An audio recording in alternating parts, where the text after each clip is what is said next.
Hello, everybody, and welcome on into the starting nine presented by U Stadium. Martino Puccio, Mike Phillips alongside me once again for another week of recapping baseball. 9 topics across Major League Baseball, 6 of them being New York baseball, of course. So, Mike, we're going to get right into it. Aaron Judge, it ain't good. It ain't good at all. Obviously, last week we were talking about the vagueness surrounding this injury and what the impact could potentially be for Judge this season. Rumors potentially about TOS being involved with him. But we got an update, and it's not that much of an update considering a timetable. 4 to 6 weeks, Mike, before imaging, which is something that a lot of people really didn't realize when that initial report came out. They thought, oh, 4 to 6 weeks, not bad. Judge will be back by sometime late summer. It'll all be okay.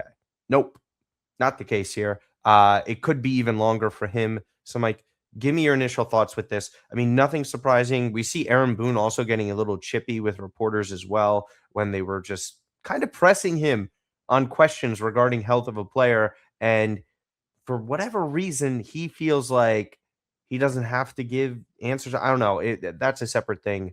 Your thoughts on the Aaron Judge injury in itself, because this is devastating news for the Yankees. Doesn't matter how you spin it.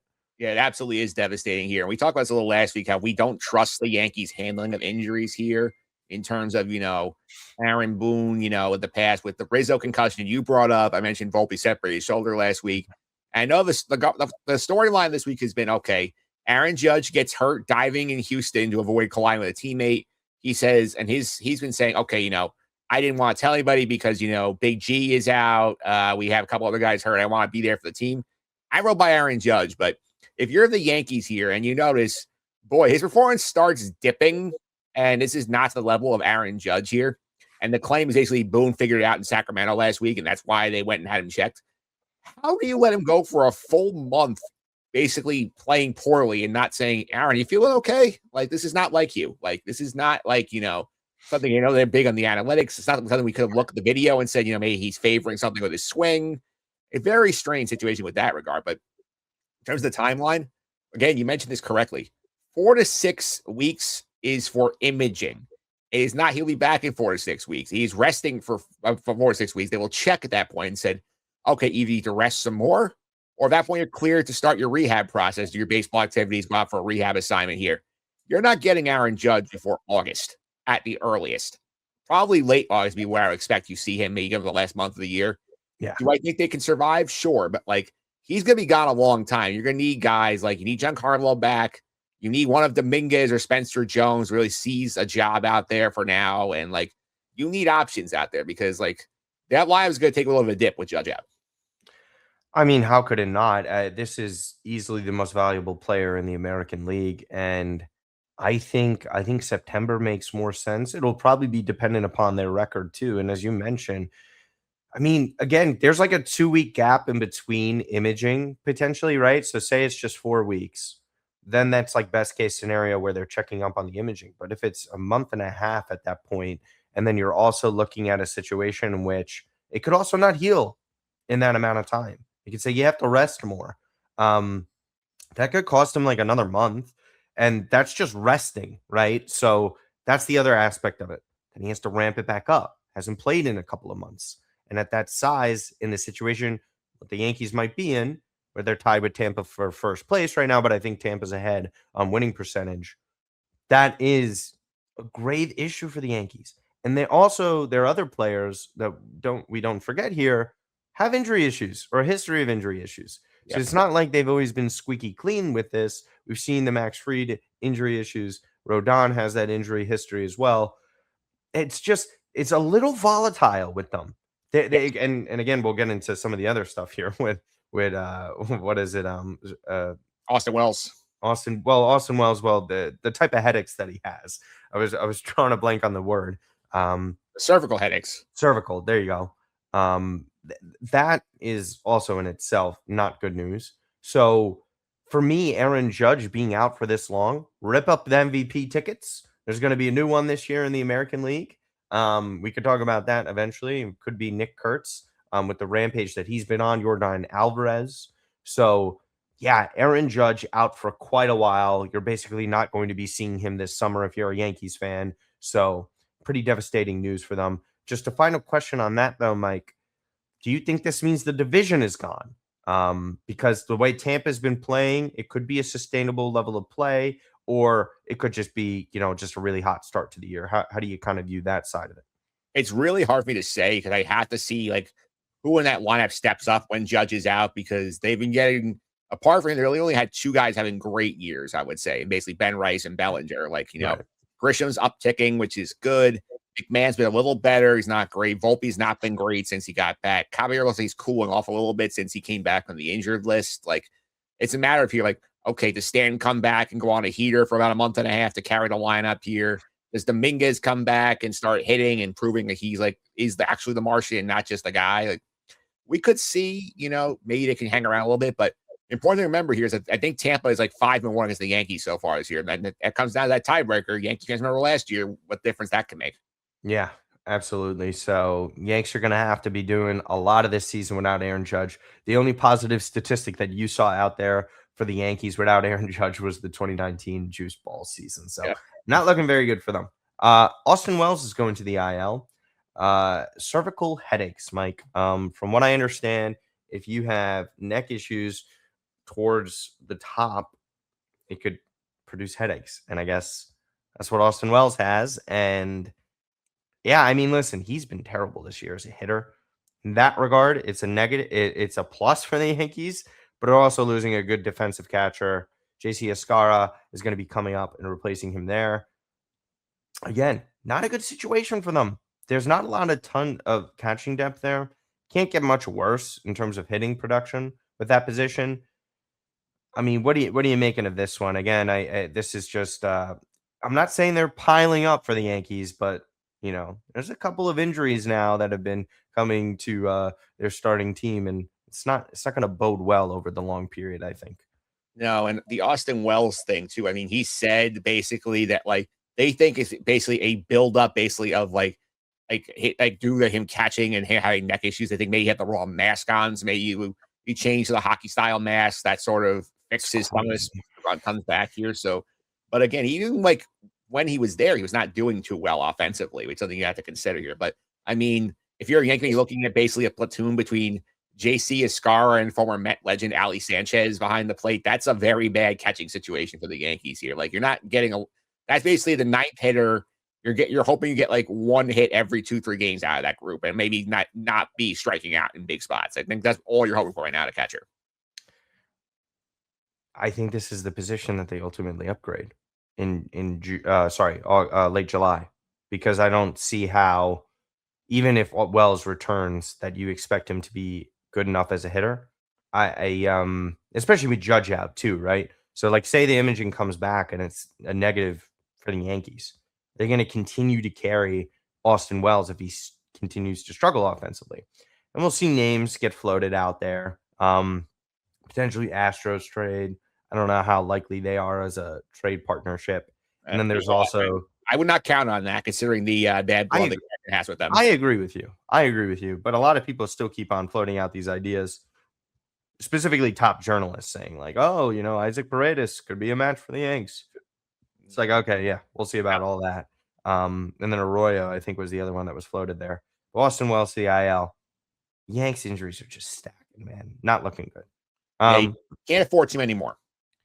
No, but I think there is some good news on the horizon for the Yankees. Carlos LaGrange has switched to the bullpen in the minor leagues. I think what his stuff is in terms of, pitches, profiles better as a reliever. Where they are right now as a ball club at the major league level, need a reliever. This transition, I was surprised it didn't happen sooner. I understand why major league franchises try and stretch out pitchers like this. They build up more arm strength, I guess, so they could use them more during the regular season. They kind of need this guy to be an impact guy this year. I think he will be. Do you think this was a little too late making this decision to have him ramp up and potentially get called up sooner than later? Or do you think it's the right timing in general? I think it's the right time because obviously anybody who's followed the sport long enough knows like once you shorten a guy, that's basically it. You can't make them a starter again. It takes way too long. And I think you're waiting for the Yankees. You're waiting basically, okay, Can we get Garrett Cole back? Can we get Carlos Rodon back? They lost Max Fried, but now they still have enough options to fill out rotation. At that point, and remember, Luis Gil's still down in AAA, like doing whatever he's doing down there. So at that point, you say, okay, now we feel comfortable with our depth. Let's take this kid who we think could be a starter in the future, but for now we have a more pressing need in the bullpen. We'll shorten him up, and then you maybe 2 weeks he's up. And we've seen, David Bednar has not been great at points this year. The whip is very high. Camilo Doval has not been great. Jake Bird's been up and down. Like, they have a few guys you kind of count on. Like, Fernando Cruz has been pretty solid for the most part. Obviously, the lefties been pretty good out there, like Tim Hill mentioned. Like, they need guys out there. And I think their hope was, okay, when we get Fried back, we'll shorten one of Will Warren and Ryan Weathers, have them go out there and help. But, like, this is something I think you need multiple arms to help with that group, because that's a big weakness they have right now.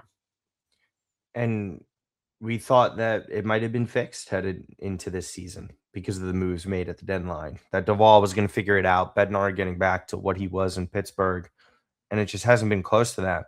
It's been the biggest negative for the Yankees besides the bottom half of their lineup. And I think this is probably the quickest route in terms of, additions to the ball club. I don't think external options, it kind of seems like the Yankees are a little reluctant to keep trading prospects. And I get it, because on the one hand, you want to compete with this Aaron Judge team and era, but also at the same time, you always need to replenish rookies and have a strong farm system at all times. You can't just keep draining it. And they've made significant trades over the years trying to go all in for these teams. And rightfully so, because you have to when you're the New York Yankees and you have this MVP and Aaron Judge. Ultimately, they have no choice with this. No, I mean, Duvall still has these issues that he had in San Francisco. So, like, if the Yankees can't have him figure that out right now, that's a huge problem. Maybe Weathers goes back to the bullpen some more and helps out there when they have better health with the starting rotation. But I think that's kind of like the key thing with the Yankees that we're talking about right now, not just the health. Gotta get a proper bullpen. The Mets having a clear, better bullpen right now is probably the bigger surprise at this point in the season, if you ask most people. So, yeah, Yankees. I don't know. When do you think he's going to be up? Maybe later in the month. I think it really depends on the situation. If things start to slide without Aaron Judge, I think he's going to get the call up sooner than later. Yeah, for me, this depends on like how some of those guys towards the back of the pen perform. Like you want to give yourself an option. At some point, you'll have to bring him up and get him in the middle innings just to see if you can trust it later in the game. But like, I would look at probably towards like the end of June, be like when we start to see LaGrange come up. Yeah. I agree with you. I think that'll be the case there. Speaking of timetables, Mike, Francisco Lindor. There's a bit more of a timetable now. I'll let you have the floor with this one. The Mets are still sorely missing his defense at shortstop and obviously his bat towards the top of the lineup. So what have you been hearing and reading about Francisco Lindor and his return? Yeah, well, the update came over the weekend from John Heyman, who basically said that the Mets, like sources he's close to, are telling him the third week of June is the target for Lindor, which to me, like, I think we have to be hearing something this week about him going out on rehab. We know he's working on baseball activities for a couple of weeks. So don't know how much he's running yet with the calf, which I think is going to be a big step to see when he's cleared to do that. But like, once he gets out, they think about need about a week and a half at bats to get back into form for the Mets. And I think the target I'd look at here is like, I know that like we keep an eye on the World Cup here. The Mets schedule's a weird quirk where they go to Philly, I think in that third week of June. The series starts on a Thursday. There's a day off on Friday because there's a World Cup game at the Link, and those two share parking facilities. I would think if you're the Mets, that's your target where you want him back, because he can play a game, have an immediate day off, and then be back in for Saturday, Sunday. I think that's what you would want if you're the Mets. I think that's the soft target, if I was to speculate. Yeah, I don't disagree. What a difficult month it's going to be for the New York Mets too. I mean, it was huge to just get 2 of 3 from San Diego, all things considered, and then heading back to Citi Field to go and face off against the Cardinals. It's a weird situation too, where they desperately need him back, but they also can't afford to rush him and have a re-injury there, especially with calf issues, because we still see Juan Soto treating his calf gingerly. I mean, the Achilles heel of the New York Mets this year is the Achilles and the calf, because Jorge Polanco as well, who we're not really going to talk about. We might never see him again. But yes, I think you're probably right on your hypothesis there. And to the point of how does rehab go? How does the running activities go? If he's able to kind of ramp that up, then you can see him sooner than later. But yeah, I just it's a player that's sorely missed. Very fortunate that Carson Bench is playing the way he's been at that leadoff spot. I've just had a question. I didn't even get to ask our group chat this because I've been under the weather. What do you think the Mets potentially do with that part of the lineup there? With Bench playing so well at first, does Lindor possibly slide into the 3 spot and Bo goes to the cleanup or in the number 5 position? What do you think Carlos Mendoza might be tinkering with here? I personally, what I think is going to happen is Bench is just going to go down in the lineup, and then we're just going to be like, why was he ever moved? And you're just doing a favorable job towards Lindor. So I think that's ultimately what's going to happen. I think what my theory, I think where you eventually end up here, I think that he ends up in the 2 hole. I think you move AJ Ewing up to leadoff because Ewing has the classic leadoff skill set, and he does. And it's kind of wasted where he is in the line right now, just 5 or 6 most of the time. I think I wrote about this on Mets on SI. It's gonna be up later today. So the theory I would have here is basically you go, obviously Ewing leadoff, Lindor in the 2 hole in front of Soto 3. Put Bo cleanup and then put Carson Bench 5 with Bench, who has a little more pop than Ewing does. And he's hitting more pops. 5 homers since May 1st. So this is a guy, maybe he's driving in runs when he's down there as opposed to, like setting the table, which is more of the Ewing skill set. Yeah, I mean Ewing, we saw that on full display against San Diego, getting a couple steals late in the game. I mean, just a full on stud. It just feels like sometimes Carlos Mendoza is a bit too hesitant in terms of making bolder decisions, right? Like we constantly see Bo Bichette hitting second again, and he can't hit anything. There seems to be a longer leash for these veteran type of players as opposed to what we've seen over here with the Carson Benches of the world. But Francisco Lindor, late June, we'll see what happens there. Freddy Peralta wants a massive contract extension. According to these reports, I don't know how true it is. What is it, around 8 years, 200 something million? Correct, Mike? He wants the max free contract. What that's been speculated. Okay, so I'll give my thoughts on this. No. Just no. He is a fine pitcher. I don't think he is the ace of aces. I don't think he has a track record that Max Fried has. Freddy Peralta is a good, above average starting pitcher in Major League Baseball.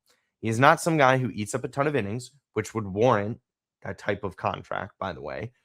You have to go deeper into games. That's the whole point of like what a starter making big money will get. Honestly, Mike, if it's getting to that point with Freddy Peralta, then I'm just going and throwing myself in the Tariq Skubal contract negotiations then. Because if that's what you want, then I'm going to go and pay the best pitcher in baseball then. I don't, or one of the best pitchers.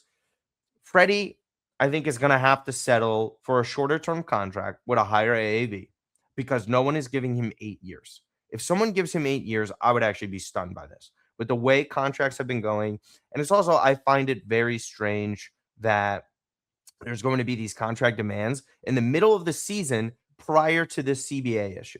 On top of the fact that we just discussed everything with potential salary cap and all these other issues. I don't know where Freddy Peralta is coming from with this. I know we saw a lot of top pitchers get paid in the offseason, and I understand this. Like starting pitchers usually have one time to get the big paycheck, right? Where position players can get, sometimes it depends on the guy, a couple. This is kind of it for him. I get it. But if I'm the New York Mets, I'm not offering over 200 for this guy. Like it's just, no, I rather just let's discuss at 5 and find a more comfy number that makes a lot more sense for us. Because 8 for 2 is enough. Yeah, I want to give a shout out to Clem from Barcelona. The great tweet made me laugh on Sundays. Like the most 5 or the third year is the best I would do for Freddie. Which that was a fantastic tweet by Clem. I gotta give him a shout for that. But yeah, and it's a thing we talked about earlier in the year about how like it seemed like they were talking extension in the spring, and then they couldn't agree to it because Freddie wanted years, and the Mets weren't going to give him years at that point. So now here we are, and like, do you trade him at the deadline if you're a seller? Like, I think they probably will if they are in that position. Don't want to be. I think they have to if they're there because they have to get something of value back for him, considering what they gave up. Jet and Sproul not worked out well from Milwaukee to date. Right. I think the issue he runs into is he's looking at the market. He sees what guys got. He's looking at Dylan Cease last year, who has a track record similar to his. Gets 7 years, 210 from Toronto. And he's saying, I'm a better pitcher than Dylan Cease. Why can't I get the Max Fried deal to save the market? But there are more options out there. There's Tarek Skubal's going to be out there. You have Kevin Gausman out there who's got a better track record for a shorter term. You have some of these big name pitchers out there.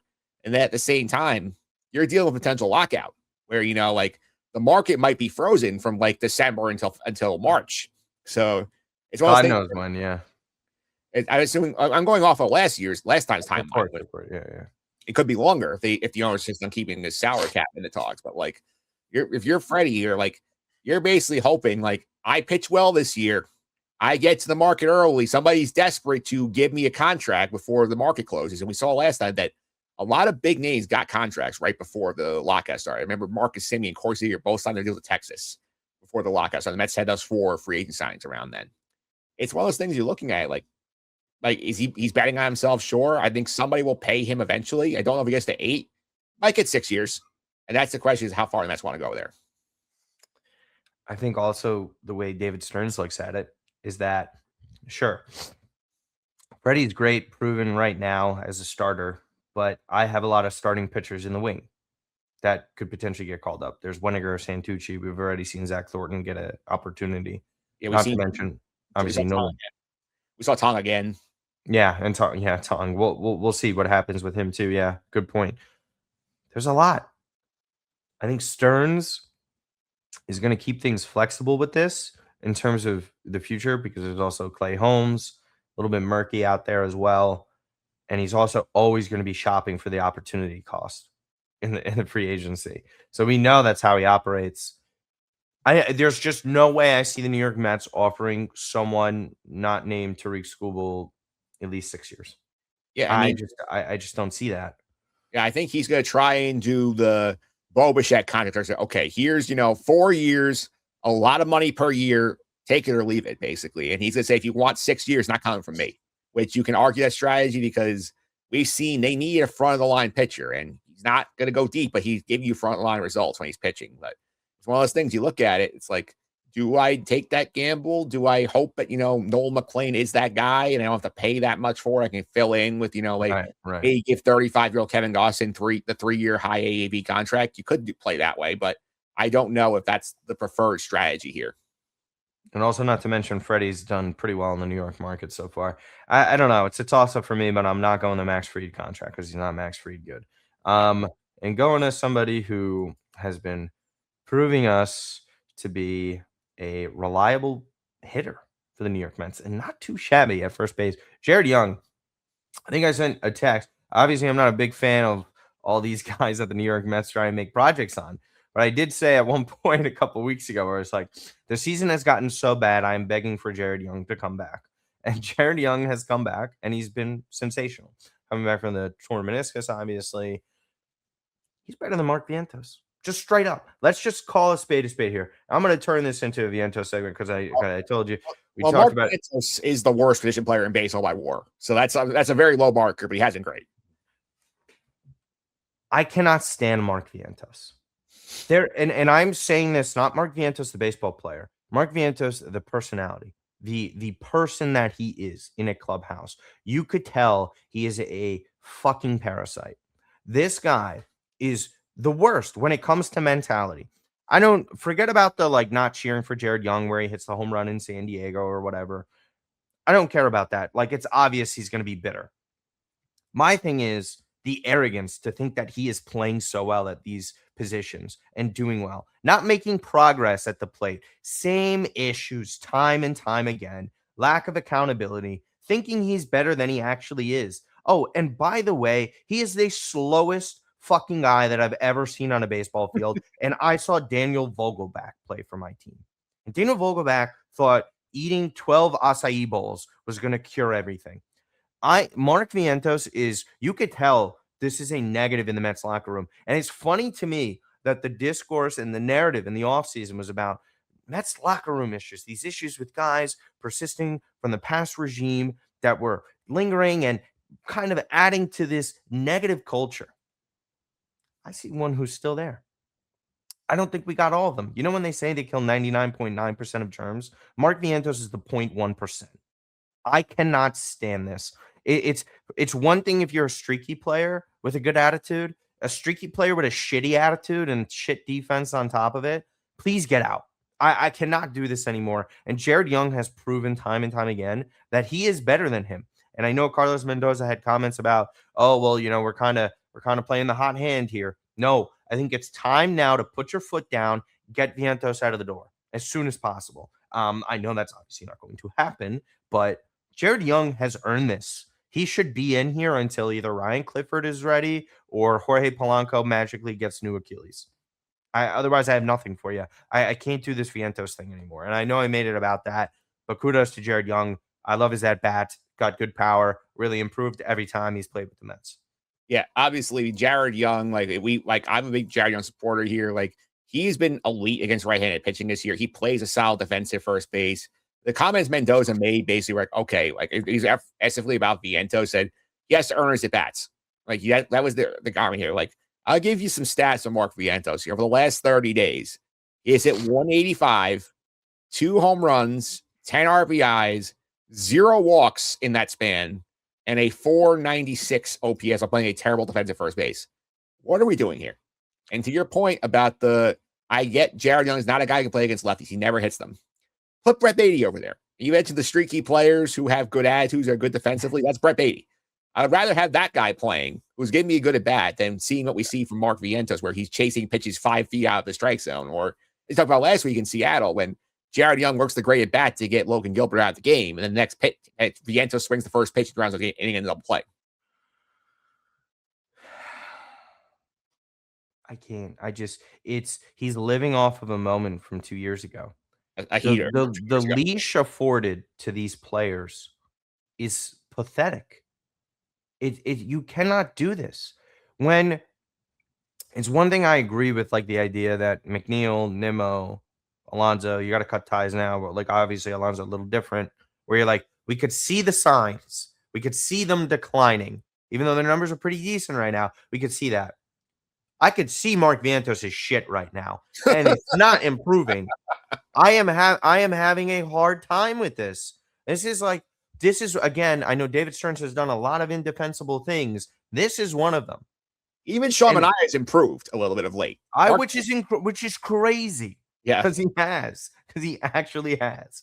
I think he got the second Scooble got the loose bodies removed. You see Sean Manaea's life change. Like, oh shit. Okay. Yeah. And his velo has gone up, by the way. Sean Manaea is actually hitting 92 again, which is progress at the beginning of the year. I think his adrenaline shot must be delayed or something. I have no idea. It arrived 5 to 7 business days later. Yeah. No clue. Yeah. Still nice to see. Yeah, this is where Polanco being out kills the Mets, because even if you're going to say, okay, Jared Young is the first baseman, you still have that DH spot you got to fill. Like, I personally would say, okay, until I get Alvarez back, I can go back to the Alvarez DHing Torrens catching thing. Then I would just say, okay, play MJ Melendez there. He's a lefty. He's getting a little hotter of late. You can do that.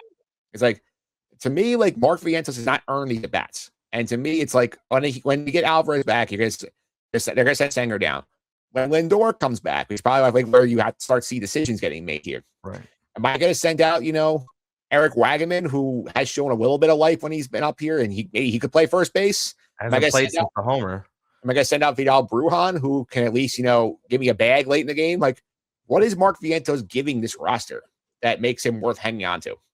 A shitty attitude. Mm-hmm. That's the other thing, though. You're talking about baseball performances, which is the most important thing. His attitude and demeanor is terrible. That alone should get you cut. If your ideology is that we want to turn into Dodgers East and we want to become a perennial winner, cut the losers. You can't do this.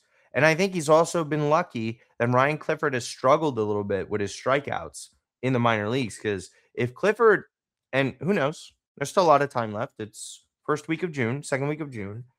There is time. However, if Clifford continues, and he's had a little bit of a power surge we've seen lately. Yep. Oh, and by the way, Kevin, just a real quick thing before we move on to all this other stuff. Have you seen Kevin Parada's numbers in AAA? He's hitting. It is fascinating what the mind can be when he seems supposed to. I'm not saying Kevin Parada is going to be it. If Kevin Parada makes the major leagues, I think it would be the funniest trajectory I've ever seen in the minor leagues. I've never seen anything like this. Do you think he's one of those guys who simply got bored? Which is a terrible thing, but is that realistic? Because like he's actually shown signs of life recently. I don't know. It's very hard to say with Parada because, like, remember when they got drafted him, there was this whole like, you can't miss him. He was the Golden Spikes winner in college for the best like hitting catcher in the sport. Then he just didn't hit for 3 years, and they kept that, and he's been exposed to the Rule 5 draft a couple times and not been taken. It tells you how the rest of the league views him. So interesting to see now, like especially like if he hits, at some point, and maybe Alvarez is brittle, he might get hurt again. Like maybe someone they do like say, okay, let's just see what we have here and see like if he keeps hitting. I think there's no reason not in like September. Say, okay, let's just see if Kevin Parada is worth being a backup catcher at some point. 333 average, 375 OBP. That's pretty good. 12 games. Small sample. 12. But he's not had numbers in the minor leagues at any point like that. It could. The best you could argue is last year in Double-A Binghamton, where he was 254 at 326 or 429. Yeah. How old is he right now? He's 25, I believe. Oh no, he'll be 25 in August. There is such thing as the post-hype breakout. So you wonder maybe if he's one of those cases. He's also a catcher. Takes some time with them too. They're probably a later developing style. I just found it funny with that. So yep. Moving on to the final 3 subjects of the day. The San Diego Padres suck. They have a worse lineup than the New York Mets. It's actually not a discussion. John Heyman had a tweet out yesterday saying, after watching closely this weekend, it's safe to say the New York Mets do not have the worst offense in baseball. And by God, there's no debate. Yeah, San Diego Padres are a disaster. The Mets were throwing up zeros against them, winning ball games where they're still not producing offensively. I mean, they had a great day yesterday. This is bad. They're 2 games over 500. Preller's got to be a seller because this ain't gonna work. He won't. There's no way. I know he won't. He'll do the thing where he'll trade someone of value and then bring in and go in for like another move. And you're kind of like, why would you do that? Oriano, I believe, out for the year, right? Correct. He's out for the year. Hip surgery. Mason Miller is basically their MVP. Their pitching has been good. They have a really good pen. Just wait 3 weeks. You'll be seeing links. The Padres are in on the Tarek Skubal talks. That wouldn't surprise me either. I mean, dude, this is really bad. We were talking about Tatis last week. Manny Machado now with animated sort of comments. There's a bad culture vibe in San Diego on top of the bad offense. Manny Machado is sub 180, Mike. Sub 180. He's 169. He's not even close to getting off the interstate. And he's been so bad. And like he's under contract till 2033. That's going to be brutal for the Padres. Xander Bogaerts saying 226. Jackson Merrill, who's young, is obviously better than this, hitting 204, which is 202, which is not great either. Like they have 65 home runs a team, which is not a lot. I know they play in a pitcher-friendly ballpark out there, but like they have really fallen apart. The one for mean was Babe Ruth this weekend. Yeah, Tatis, he mentioned the power outage last week. He still is sitting on 1 home run, which is not good when he's supposed to be your big guy. They are 33 and 31. They have a negative 18 run differential. The Mets are a -5 run differential, by the way, 7 under 500. So it goes to show you here. The Padres, I think there's a little regression. The regression I think is continue here. I don't see how they survive. Their most valuable player is a closer. Yeah. Well, Preller's going to take a big swing because to try and save this because the wild card in the National League race, we know it kind of stinks. So they're going to think they're falsely in the hunt when they're really not. It's interesting. New ownership coming into as well. You wonder how they want to navigate through this. Unless Preller is forced to trade guys via ownership or like, hey, we're going to strip it down. I think you're right. Like he's just going to try and swing and deal. Yeah, we always say the Rams are F them picks. Like AJ Preller's F them prospects.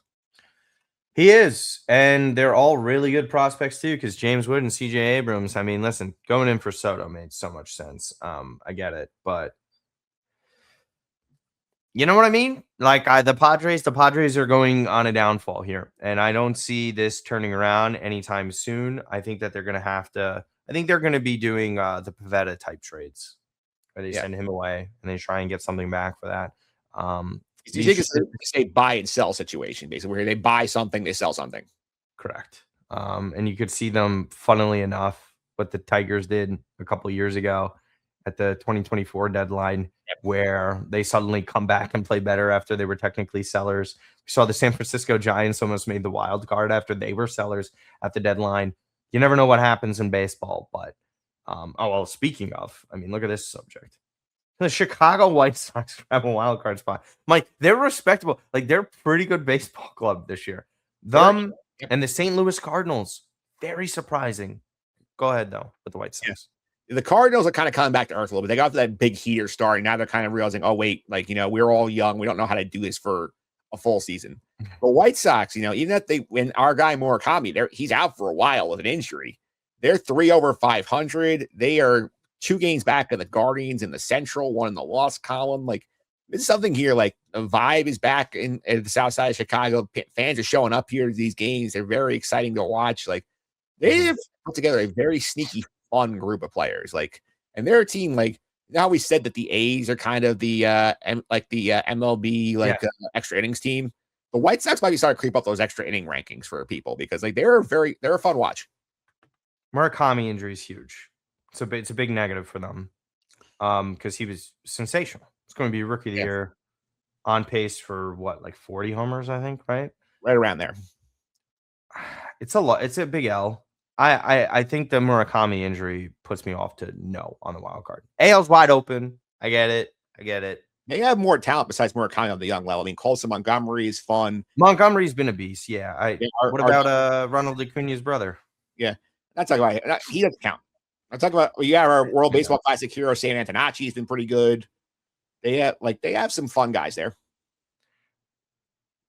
For me, I hope White Sox fans have a nice summer because fall's not going to be pretty. I don't think they're making it. I mean, they got some guys. They like considering the state of the American League, they will be in the race the whole way. Yeah, exactly. But I don't think they ultimately get there. I think there's just like a talent gap. However, the Central is so bad. I can't do that division. That division is such a joke. The Royals also have been embarrassing this year. They gotta make a very difficult decision soon, I think, with what's going on. I don't really have any other thoughts on the White Sox. I think I'm happy for the fans. That's kind of all I can take away from this. And this team was the worst team in history 2 years ago. Now they're in the wild card hunt. So that's at least you're having a fun summer over there. But Mike, payrolls, salary cap, right? Yeah. I can't. Speaking of what I was just saying, AL's not very good because we have the Chicago White Sox in the picture here. Does that mean should we count out the Houston Astros as well? No team outside of the Yankees being the 98 Yankees for the first month and a half of the season and the Tampa Bay Rays going on the streak that they've been on. There's no clear cut. We're better than the rest ahead of the pack AL team. Still why I like the Seattle Mariners come playoff time. All their pitching. I don't know what to say about the AL, man. Dude, I don't.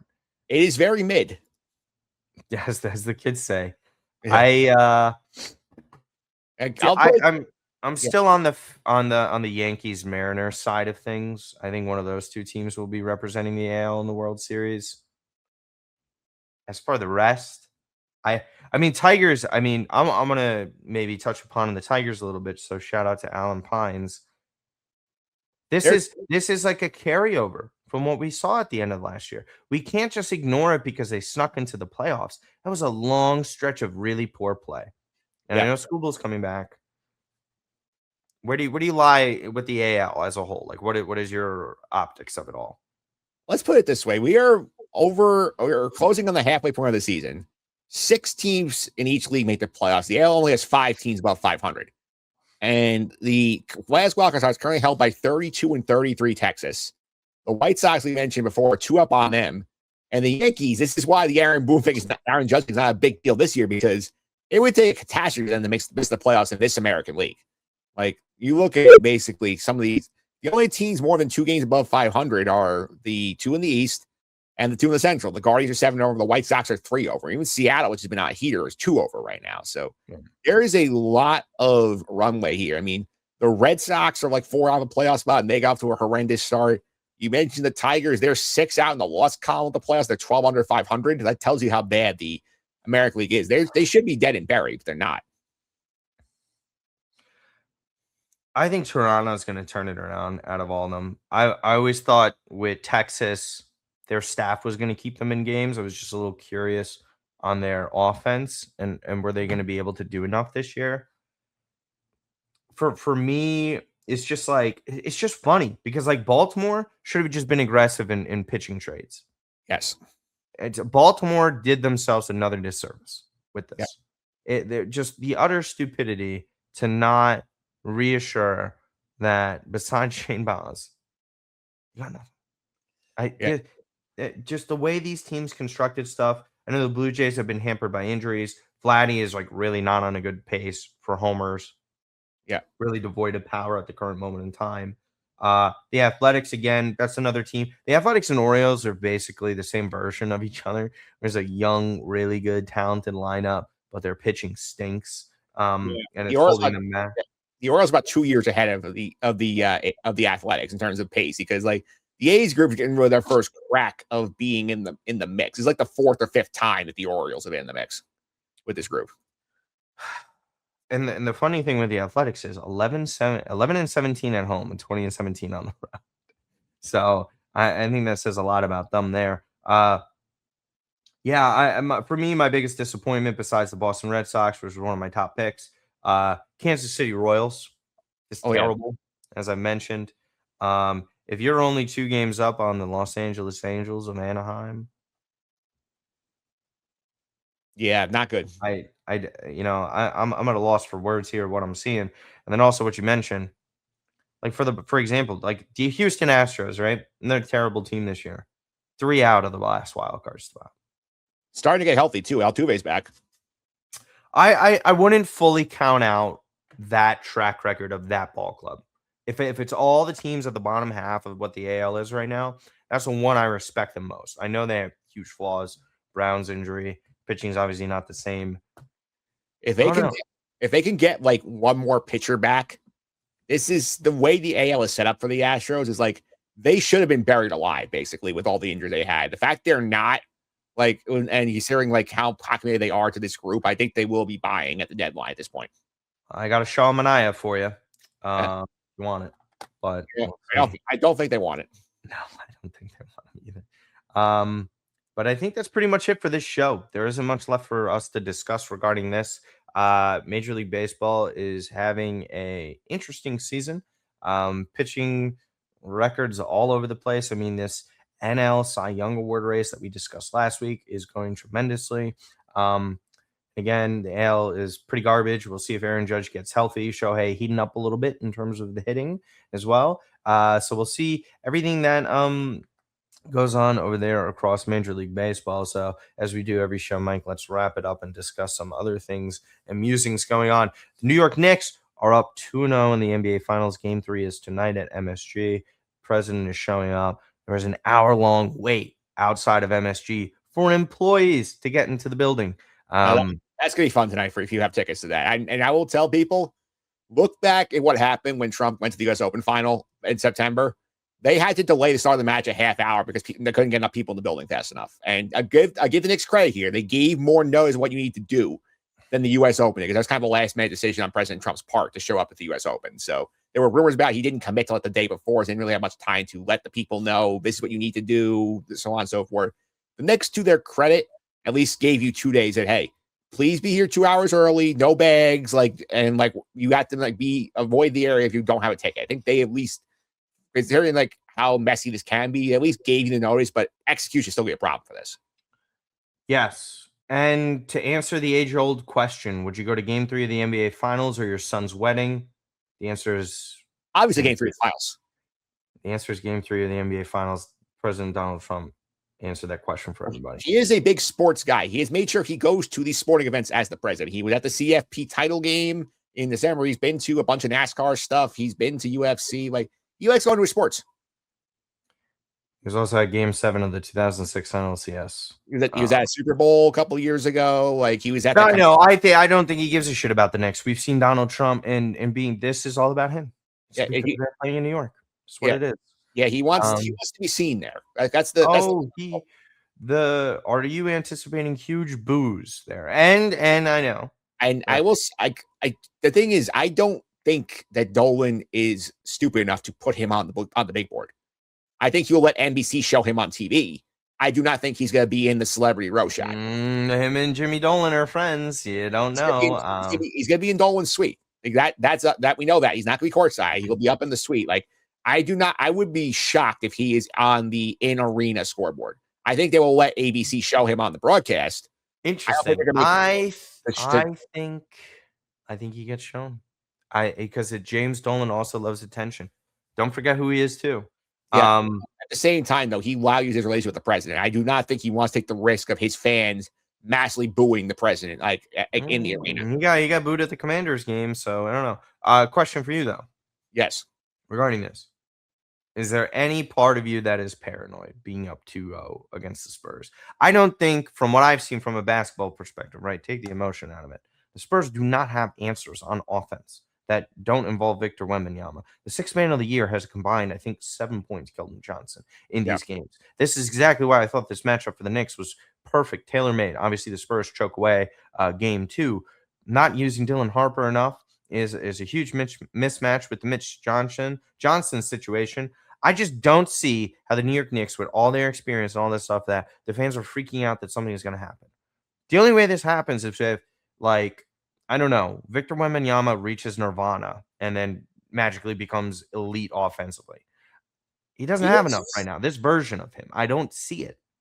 I think, to me, this feels like Wemby's like LeBron 2011 finals, where like he comes in and then some people have made the comp for the Knicks of 2011 Mavericks. I think is an interesting comparison here in terms of, you have the superstar, you have a good bunch of good role players around him. Like, I think it's a spot for your Wemby. It's sort of like the learning experience for, we've seen the Knicks have the traditional bill of, okay, they get in, they win a round, then they lose tough runs, and they win another round, they lose a tough one. Like, the Spurs basically went into the playoffs first time, went right to the finals. It's the first time they've really dealt with the playoff adversity, and now they don't know what to do with it. I think that's something that they're got to learn from. I think offensively there's no answers. I don't think they have answers right now. There's not good enough shooters. I think the Knicks are just battle tested with guys that have won at almost every level. And then again, Mikal Bridges knows what it's like to be up 2-0 in the finals. Yeah, he don't want to do that again. Nah, and he was the first one to mention that. I would have no questions about Brunson. You love Cat too, because Cat in the interviews said, "Hey, all the time, like every game, it's 0-0. Like we cannot rest on 2-0. That team is they've done a phenomenal job mentally. I think that's like the number one thing for me. I am never someone who jumps into this debate or argument about, oh, well, their path was easy. Who gives a shit? Enough. I hate it. I had a hero 2 years ago with the Celtics. You play who you play. Everybody is involved in this league. There's 30 teams. It's not the fault that the Knicks face off against teams who suck. It's not the Knicks' fault that they have to face the shitty Sixers because the Celtics blew a 3-1 lead. It's not. None of this is their fault. They are doing what's in their control, and they have to face who they have to face.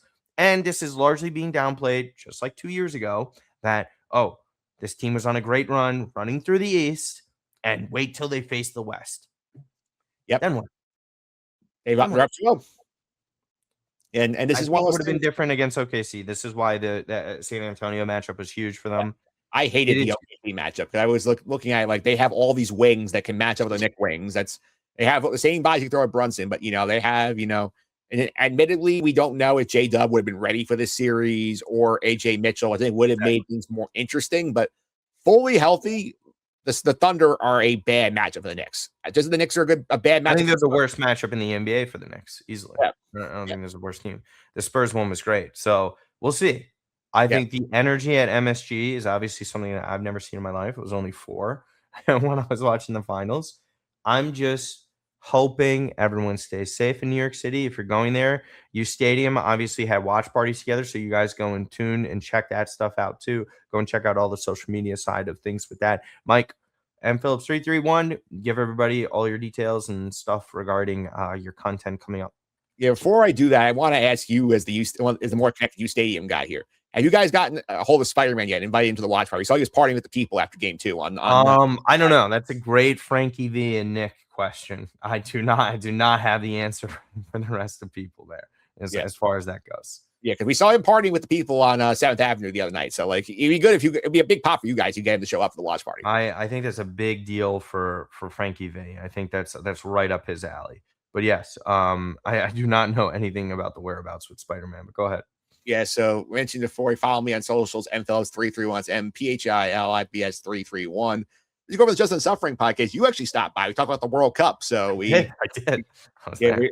You were there. We spent about almost an hour talking about every group of the World Cup. So make sure you check that convo out. The Cup starts on Thursday afternoon with Mexico's game. So that's going on. Or this guys taking a little break from the Mandalorian cards. We're going back to revisit season 1 of Mall Shadow. We'll do a full review on that this week. It's coming out towards Wednesday, Thursday area here. Right before I mentioned Fanside doing a bunch of stuff on NBA and NFL a little bit. And Matt's on our side. I talked about earlier here. We had the whole coverage of, I've got my theories about the lineup, some other fun stuff. Check all that stuff over there. Yep, absolutely. Be sure to check that out. Stanley Cup finals. Pretty crazy game the other night. That whole series has been drunk. So I've only seen that game, and I saw what Carolina did in the 4th period, and I was like, oh my God. And the fact that Vegas still held on to win that. I mean, my goodness, Vegas with one of the greatest franchise starts of runs in history, the antithesis of the New York Mets, basically. I think they have the most successful start in NHL history next to the New York Islanders, I believe, right? With the amount of success that they've had in the first 10 to 15 years. So you're going to be sure to check out all my stuff. And again, for me, at Martino Puccio, everywhere that you can go and follow stuff. More World Cup content ramping up. Still trying to get rid of my June cold. I think I'm right near the end of it. Please, God. And then obviously everything here weekly. U Stadium. Check it out. Discussing all things that. Look out for all the events that U Stadium does. Literally, U Stadium events are the best thing. Anytime you want to show up, Nick and Frankie always put together a great time. Sorry, guys, Dion and Quasi out there as well. Always a great group of people to go and watch sports with. Hopefully, for the long-suffering New York Knicks fans, we might be sitting here next week, Mike, for the first championship of your adult life. How are you feel? Like, where's your heart? Are you calm during these games? Because we go to Mets games all the time. We're normal. They're regular season games. But what do you do? Are you a guy that stands up constantly? Are you pacing around the room? What are you doing? I always lose my mind at the end of the game Tuesday. I mean, on Friday, where I felt like the referees was trying to hand that game to the Spurs in every way possible, and the Knicks overcame it, which was very impressive here because it's one of those things. And I look back, I was like, oh yeah, I forgot about how bad they've been when Brothers as their head referee, and like every big call went against the Knicks in that game. They had to challenge to get their first free throws in the second half of the minute to go, which is absurd. So it's one of those crazy things where like it's also weird because this playoffs has been very stress-free for the Knicks, apart from like the end of the Atlanta series and game 1 of the Cleveland series. Like it's pretty much been blowing everybody out other than that. Isn't that the funniest way that they could do it? Yeah. They just go after all those years. That's why I was like, it's obviously not the same because they lost in 2015. But when we swept the Cubs, I was like, of course we would. Why wouldn't it be any other way than that? But I'm hoping for the diehard fans like yourself that you finally get over the hump. And as a neutral, partially, I would like to see Game 7, but I also don't want to see you guys go through that kind of stuff. But other than that, guys, tune in next week. Enjoy the World Cup if you have not been interested in that sport. Trust me, one of the best things I ever do. But again, that's the World Cup. I don't need to tell you that. Other than that, we'll see you next time.